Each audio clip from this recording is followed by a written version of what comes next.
Si l'on regarde les lauréats de la médaille Fields, considérée comme l'équivalent du prix Nobel de mathématiques, depuis la création du prix en 1936, sur les 52 médailles décernées, pas une seule n'a été attribuée à une femme. En France, le CNRS compte dans ses rangs 16% de mathématiciennes pour 84% de mathématiciens. Dans les universités, c'est à peine mieux, une vingtaine de pourcents seulement de femmes dans cette discipline. Et il serait un peu trop simple d'en conclure que les femmes sont moins douées que les hommes en mathématiques. Oui, vous avez raison, Agnès. Des expériences menées en psychologie sociale apportent un éclairage intéressant sur cette question.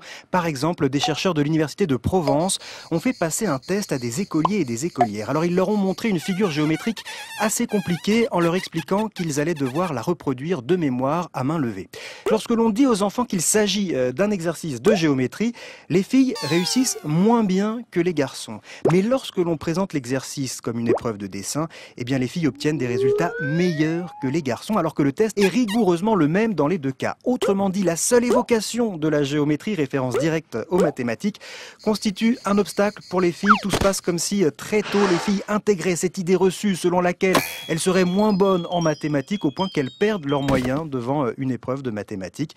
D'autres études de ce type aboutissent à des conclusions similaires. Alors a-t-on une idée, Daniel, de ce qui alimente cette idée reçue dans notre société?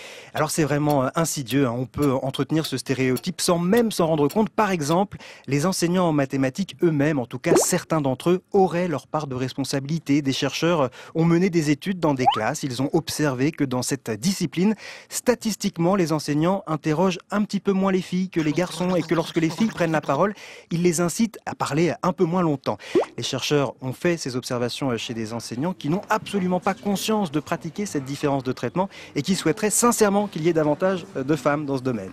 Alors il ne serait pas inutile d'informer, de sensibiliser les enseignants sur cette question et puis de proposer des modèles de réussite féminins aux jeunes filles pour qu'elles puissent davantage se projeter et imaginer faire carrière dans cette discipline.